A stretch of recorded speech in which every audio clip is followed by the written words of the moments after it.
Bonjour. Euh, Bonjour, bonjour. donc, nous n'avons pas encore de... Nous, on n'a pas de retour, donc on voudrait savoir si vous nous entendez bien, parce qu'on voit des petits messages dans le chat. Est-ce que tout le monde nous voit et nous entend? Est-ce que quelqu'un pourrait nous dire dans le chat? Partons du principe que le son est bon, que ça fonctionne. Oui, ça y est, j'ai un retour. Merci beaucoup. Merci, merci. Ça arrive. Eh bien, bonjour à toutes et à tous. Nous sommes ravis de vous accueillir aujourd'hui pour cette opération coup de pouce. Je suis accompagnée aujourd'hui de deux personnes que je vais vous présenter. Donc moi, je suis Iman Benaoun, je suis la présidente de la commission métier recrutement de Syntec Conseil, qui est le syndicat professionnel des métiers du conseil. Et voilà, et je voulais un peu vous rappeler le contexte de la création de l'opération Coup de pouce. Elle a été créée il y a une dizaine d'années. Et aujourd'hui, elle est consacrée aux cadres seniors qui sont loin de l'emploi et qui sont en recherche de job. Et nous avons autour de nous pour cette opération des partenaires qui nous ont aidés à la monter, à la faire exister et qui sont à nos côtés aujourd'hui. Certains et d'autres qui pensent fort à nous mais qui ne sont pas avec nous, qui sont AG2R La Mondiale, Malakoff Humanis et Tool for Staffing, qui nous ont aidés à monter cette opération. Et là, aujourd'hui, c'est notre partenaire Espace Emploi Agir Carco, Île-de-France, qui est représenté par Véronique Le Marchand, qui va prendre la parole. Et ensuite, je vous présenterai Catherine Correia, qui est de l'APEC. Voilà. Donc cette opération coup de pouce, nous l'avons pensée il y a une dizaine d'années pour accompagner les populations en dehors de l'emploi. On l'a fait pendant plusieurs années sur les jeunes profils parce que ceux qui souffraient, qui avaient du mal à trouver des jobs et qui restaient plus de 6 mois en recherche active. Et puis depuis quelques années, nous l'avons orienté sur les seniors. Parce qu'on considérait que c'est eux qui avaient besoin de support, de soutien. Donc voilà. Merci d'être parmi nous aujourd'hui. Et voilà. Donc Catherine Correa prendra la parole tout à l'heure et elle vous donnera quelques chiffres très orientés région Île-de-France. Mais là, nous accueillons Véronique Lemarchand, donc qui est responsable espace emploi Agir Carco de Paris 15e et qui va vous donner son ressenti par rapport à l'opération. Merci Iman. Bonjour, donc Véronique Lemarchand, je suis la responsable de l'espace emploi Agir Carco Paris 15e. Donc comme son nom l'indique, nous sommes une structure d'insertion qui est portée et financée par les caisses de retraite complémentaires, dont fait partie AG2R La Mondiale et Malakoff Humanis, qui sont partenaires de l'événement Coup de pouce. Être associé à cet événement, nous on est ravis, puisque depuis plus de 25 ans, nous sommes aux côtés des personnes qui sont en recherche d'emploi et plus particulièrement aux côtés des seniors. J'aime pas beaucoup ce terme-là, mais en tout cas aux côtés des personnes seniors et nous œuvrons chaque jour pour essayer de débloquer les situations. Nous sommes un dispositif national et il existe 13 espaces emploi Agir Carco de ce type en France. Nous sommes 3 en Île-de-France, qui nous permet de pouvoir accompagner l'ensemble des Franciliens. L'accompagnement que nous proposons est entièrement individualisé et modulable, ce qui signifie que nous nous adaptons entièrement à la situation de chacun. Donc en fait, en fonction des besoins, des coups de pouce que nous avons à apporter, nous allons mobiliser les différentes ressources que nous avons au sein de l'espace. Nous pouvons ainsi intervenir via une équipe pluridisciplinaire sur plusieurs champs. Nous avons par exemple une assistante sociale pour travailler sur le champ social, puisque parfois, à la recherche d'emploi se greffent des difficultés financières. Donc, nous pouvons mobiliser des sources de financement un peu particulières, puisque les caisses de retraite complémentaires, c'est très peu connu, peuvent donner un coup de pouce et aussi participer à du cofinancement de formation. Donc, nous pouvons accompagner sur ce champ-là. Nous accompagnons et aussi sur le champ psychologique avec des psychologues du travail, parce qu'on mesure souvent mal les impacts d'un licenciement brutal. d'un licenciement économique ou même de la souffrance de ne plus avoir de travail. Donc nous sommes un espace de parole, un espace où on peut essayer de nouer et dénouer ce qui ne va pas et trouver des solutions pour mieux avancer. Nous avons aussi des conseillers en insertion professionnelle et des coachs bénévoles qui accompagnent au quotidien les personnes sur l'ensemble des champs liés à la recherche d'emploi. Voilà, je ne vais pas vous donner tout l'ensemble de ce que nous proposons, à savoir que nous proposons des temps collectifs. Pour nous, c'est très important, à la fois tout ce qui est technique de recherche d'emploi, mais pas seulement, puisque évidemment tout ça est global et a un impact sur la vie de tous les jours. Donc, nous proposons aussi des ateliers périphériques avec une chanteuse lyrique, une maquilleuse professionnelle, une sophrologue, etc. Et aussi, nous travaillons sur la communauté pour ne pas être seul. Alors, je vais faire la passerelle avec Catherine de l'APEC qui est là, puisque nous portons un dispositif aussi en commun avec l'APEC qui s'appelle Équation Emploi, qui s'adresse à des cadres en grande souffrance. C'est un espace, c'est une bulle de respiration de 3 mois que nous leur offrons pour travailler, dénouer, arriver à se reprojeter dans le monde de l'entreprise. Voilà, c'est un dispositif très intéressant et très novateur. Nous sommes ravis d'être avec l'APEX sur ce dispositif. Et je vais laisser la parole à Catherine. Merci Véronique. Alors avant de me présenter, juste, je rebondis sur ce dispositif. Effectivement, dans le cadre des prestations que nous avons pour accompagner les demandeurs d'emploi de longue durée, dont une grande partie sont des seniors, nous faisons régulièrement appel à vous, à ce dispositif, ce qui permet effectivement aux personnes de se remobiliser, d'avoir ce petit sas, d'avoir un temps pour aller mieux avant de pouvoir nous continuer à travailler avec eux, avec comme objectif de les préparer à un retour à l'emploi. Donc, je suis Catherine Correa, je suis la déléguée régionale adjointe de l'APEC Île-de-France. Donc, l'APEC Île-de-France, c'est 9 centres, 5 centres sur Paris intramuros et 4 centres en périphérie, Vincennes, Cergy, Évry, La Défense. Et nous accompagnons en Île-de-France, alors pas uniquement des seniors, un peu plus de 55 000 cadres sur tout ce qui est évolution professionnelle et insertion professionnelle pour les jeunes, et également des entreprises on les accompagne dans leur recrutement et globalement dans leur pratique RH. Donc nous sommes vraiment fiers de pouvoir nous associer à l'opération Coup de pouce avec vous, puisqu'en fait cette initiative est vraiment en phase avec l'ensemble des actions qu'on mène au quotidien pour le retour à l'emploi des cadres seniors. Et c'est ce qui nous permet de vraiment nous mobiliser contre les inégalités que la crise risque d'accentuer, c'est clair. Et on le sait, je vais revenir dessus, qu'effectivement les profils seniors sont les plus impactés par la crise, puisque très touchés par la baisse des intentions de recrutement. Peut-être une petite question peut-être. Oui. J'ai Tiziana qui posait la question. Est-ce qu'ils peuvent se rendre dans l'espace du 15e ? Absolument, absolument. Il suffit, je ne sais pas si je peux donner les coordonnées là maintenant tout de suite. Bien sûr. Et alors, on peut nous écrire par mail à paris15@asso.fr. Je vais peut-être le noter. Asso, non, je le mets dans le chat. Donc paris15@asso.fr, Paris 1. Asso, espace emploi Agir Carco. .fr. Voilà l'adresse pour écrire. Nous organisons des réunions d'information collective toutes les semaines. Donc, avec grand plaisir. Merci Véronique. Donc Catherine, tu vas nous présenter, nous parler un peu de cette étude de l'APEC sur l'emploi des seniors ?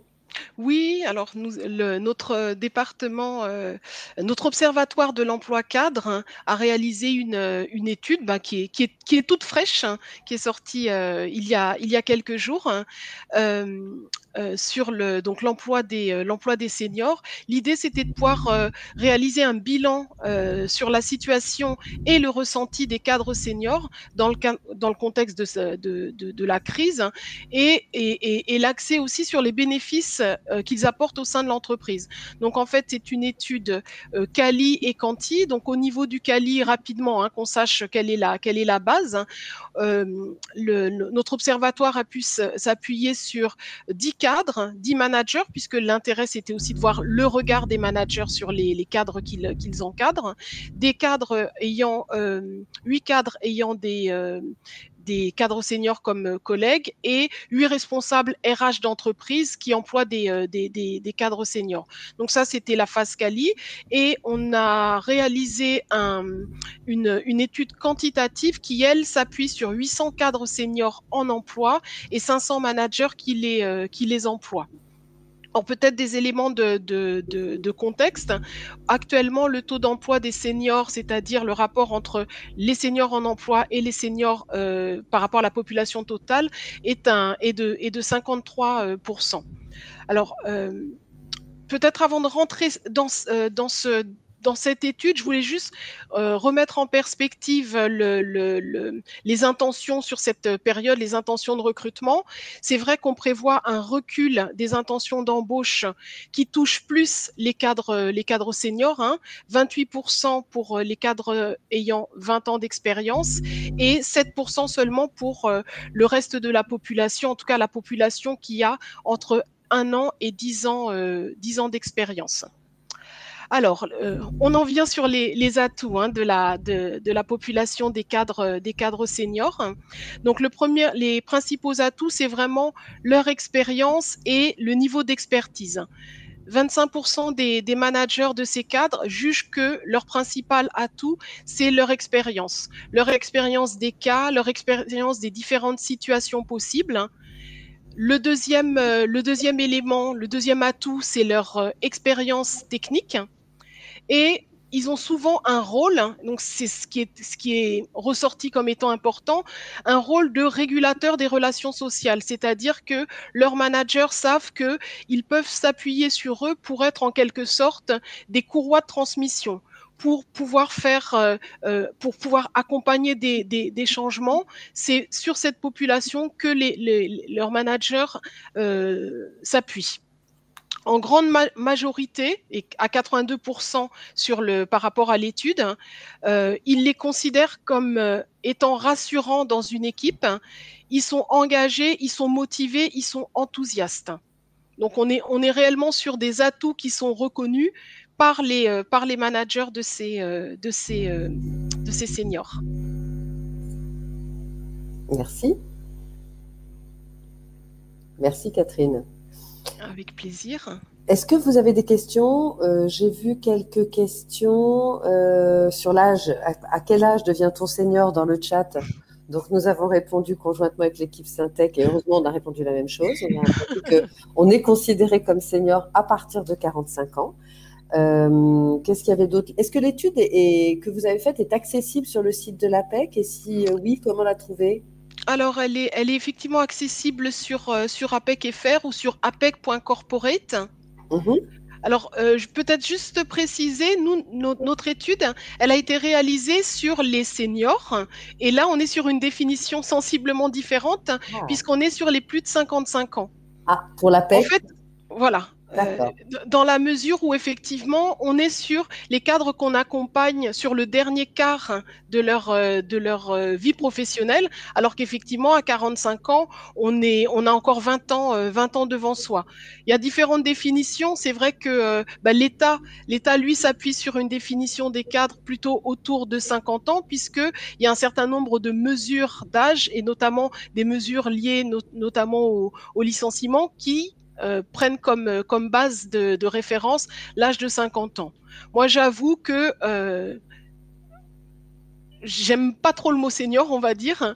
Ce qui compte, en fait, ce qu'on met en avant, c'est plutôt le fait que ce sont des expérimentés. Et c'est effectivement ce que relèvent également les managers. Ils peuvent s'appuyer sur eux parce qu'ils sont expérimentés. D'accord. Est-ce qu'il y a d'autres questions que j'aurais ratées? Les atouts, ok. Quels sont les freins qui ressortent dans l'étude? Alors, les freins qui ressortent de façon la plus marquée, c'est ce qui tourne autour de la digitalisation ou on va dire de l'agilité par rapport à tout ce qui est nouvelles technologies. Je vais voir si j'ai d'autres choses. Nous, ce qu'on voit aussi souvent, c'est le fait d'avoir eu par moment des expériences dans une seule entreprise. À reconstruire, les seniors qui peuvent rencontrer des difficultés sont parfois ceux qui ont fait une vie professionnelle dans une seule entreprise et qui ont été peu challengés sur d'autres environnements. On a souvent des seniors aussi qui avaient des postes de pur management, stratégie, peu d'opérationnel. Et du coup, voilà, on connaît la pyramide, hein, la base est large et les postes de management, plus on évolue, moins il y a de postes de management par rapport à la base. Donc il y a un moment, beaucoup de monde sur le marché en même temps et moins de postes de manager que de postes de non-manager. Et les seniors sont souvent, quand ils sont cadres, des managers. Voilà. Qu'est-ce qu'on voit d'autre aussi? On voit voilà ce que je peux dire comme ça, mais ce qui sort dans l'étude, tu vois. Je rajouterais peut-être leur moindre flexibilité par rapport aux cadres plus jeunes. Ça, c'est vrai que parfois, ça peut poser des difficultés à leur manager, même si effectivement l'étude met quand même en avant enfin, si on doit peser le gain par rapport à ce qui aurait à perdre, c'est quand même le gain qui l'emporte. Mais cette notion de peut-être pouvant être réfractaire à la possibilité de réaliser de nouvelles tâches, à la possibilité d'élargir le champ de leur mission. Ça fait partie effectivement des petits moins. Il y a une question sur. Après, on va enchaîner parce qu'on a les ateliers auxquels j'imagine que beaucoup d'entre vous sont inscrits. On parle du salaire, donc du salaire qui peut être plus élevé pour les cadres seniors. Et il y a une question sur les avantages financiers à recruter un senior s'il en existe. Alors là-dessus, j'en profite d'avoir Catherine. Peut-être, est-ce qu'il y a des avantages financiers pour les entreprises qui recruteraient des seniors à connaître? Oh, écoute, je suis là. Je sèche. Non, Moi, je pense qu'il existe pas à ma connaissance. Il existe ce CDD senior qui fonctionne très mal, mais qui est en train d'être relancé, donc à explorer. Et après, c'est plus lié à depuis combien de temps on est en recherche d'emploi, plus qu'à l'âge. Il peut y avoir des aides, les mêmes que pour tous, hein, en fait, qui peut jouer. Et il ne faut pas hésiter à effectivement se renseigner sur ces contrats-là. Le fait est qu'effectivement, ils sont les durées de recherche d'emploi pour les seniors sont importantes, hein. On tourne autour de 40 mois versus plutôt entre 18 et 24 mois pour des plus jeunes, ce qui effectivement, au moment de l'embauche, peut poser souci. D'où l'importance de pouvoir travailler en amont. Alors déjà, se mettre en recherche dès qu'on perd son emploi, mais pouvoir travailler en amont avec des consultants de l'APEC notamment pour pouvoir assez rapidement mettre toutes les chances de son côté, effectivement revisiter son parcours, travailler sur les outils pour pouvoir être mis en avant et pouvoir bénéficier de mise en relation avec des entreprises. Ok. Donc voilà, nous, cette opération, elle a pour vocation à vous apporter un peu de boîte à outils, quelques réponses. Il y a d'autres manières de travailler également. Il y a, vous l'avez exposé, vous en avez parlé rapidement, les CDD seniors qui peuvent être à regarder. Il peut y avoir pas mal de choses. Quand on parle de flexibilité, c'est peut-être le senior cherche un job qui correspond au job qu'il avait auparavant. Et quand on dit qu'il a moins de flexibilité, c'est qu'il est moins ouvert à d'autres manières de collaborer ou à des jobs qui peuvent être différents. Les plus jeunes ayant moins d'habitude, entre guillemets, ou d'ancienneté dans un rôle, se posent moins de questions probablement. Alors, des statistiques sur les créations d'entreprises par les seniors, je ne crois pas qu'on soit capable de vous répondre aujourd'hui là-dessus. Donc, merci pour vos Est-ce qu'on questions. peut garder les questions, Iman?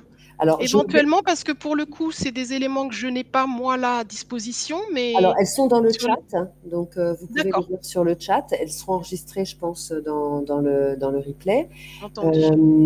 On a renvoyé le lien pour accéder aux études de l'APEC. Il y a comment trouver les coordonnées de son futur consultant APEC, s'il vous plaît. Ça, c'est une question. Ah ben ça, je peux répondre, hein. Voilà. En fait, l'idée sur APEC FR, c'est d'aller, de choisir en fait un créneau, un centre par rapport à un service, un rendez-vous conseil, on va dire, et à partir de là, vous avez les coordonnées de votre consultant. Donc c'est www.apec.fr. Super. Donc, merci à tous pour votre enthousiasme, votre curiosité et vos questions. Donc, nous allons continuer aujourd'hui cet atelier, cette opération, pardon, avec des ateliers sur lesquels je pense que vous êtes inscrits. Je remercie vraiment Véronique, Catherine pour leur intervention, leur présence, leur soutien tout le long de cette opération. Je remercie à nouveau nos partenaires. Donc qui sont AG2R, la mondiale, Malakoff, Médéric, donc l'APEC, les espaces emploi Agir Carco et Tool for Staffing. Et je vous invite à vous inscrire sur les ateliers ou rejoindre les ateliers sur lesquels vous vous êtes inscrits, qui sont animés par des différents types d'intervenants. Il y a 3 types d'ateliers, je crois, que vous pouvez rejoindre et qui vont se jouer 3 fois. Bon après-midi à vous. Je vous souhaite plein de bonnes choses pour la suite de votre carrière et on espère que vous partiez d'ici avec une boîte à outils qui vous permette d'accélérer sur la reprise de l'emploi. Merci. Merci. Bon après-midi. Au revoir. Merci. Au revoir. Au revoir. Merci. Au revoir. Au revoir.